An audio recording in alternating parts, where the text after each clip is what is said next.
PT കുഞ്ഞുമുഹമ്മദിനെതിരായ ലൈംഗിക അതിക്രമ കേസിൽ case diary ഹാജരാക്കാൻ പോലീസിന് കൂടുതൽ നിർദ്ദേശം. മുൻകൂർ ജാമ്യാപേക്ഷയിൽ വാദം കേൾക്കുന്ന നാളത്തേക്ക് മാറ്റി. തിരുവനന്തപുരം പ്രിൻസിപ്പൽ സെഷൻസ് കോടതിയാണ് മുൻകൂർ ജാമ്യാപേക്ഷ പരിഗണിച്ചത്. സിജോ വി ജോൺ ചേരുന്നു വിവരങ്ങളുമായി. സിജോ, എന്തുകൊണ്ടാണ് കേസ് ഡയറി ആവശ്യപ്പെട്ടത്? വിശദമായി വാദം കേൾക്കുന്നത് ആരംഭിക്കുന്നുള്ളൂ. നാളെയാണ് അതിലേക്ക് കടക്കുക. അതിന് മുന്നോടിയായി കൂടുതൽ വിവരങ്ങൾ ലഭ്യമാകണം എന്നുള്ളതാണ് PT കുഞ്ഞുമുഹമ്മദിന്റെ അഭിഭാഷകൻ കോടതിയിൽ വ്യക്തമാക്കിയത്. ഈ സാഹചര്യത്തിലാണ് കേസ് ഡയറി ഹാജരാക്കാൻ ആവശ്യപ്പെട്ടിരിക്കുന്നത്. സ്വാഭാവികമായും ഇതുമായി ബന്ധപ്പെട്ട കൂടുതൽ കാര്യങ്ങൾ കൂടി കോടതിക്ക് പരിഗണിക്കപ്പെടേണ്ടി വരുന്നു. അതുകൊണ്ടാണ് അത്തരത്തിലൊരു നിർദ്ദേശം എന്തായാലും കോടതി നൽകിയിരിക്കുന്നത്. നേരത്തെ ഇതുമായി ബന്ധപ്പെട്ട ഒരു റിപ്പോർട്ട് കോടതിയിൽ സമർപ്പിക്കുകയും ചെയ്തിരുന്നു പോലീസ്.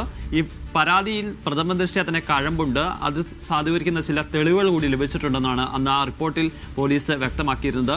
അതിനായി അവർ നൽകിയിരുന്ന വിവരങ്ങൾ എന്ന് പറയുന്നത്, ഒന്ന്, ഇവർ താമസിച്ചിരുന്ന ഈ പരാതിക്കാരിയായ സംവിധായികയും PT കുഞ്ഞുമുഹമ്മദും ഒരേ സമയം ആ ഹോട്ടലിൽ ഉണ്ടായിരുന്നു എന്നുള്ളതാണ്.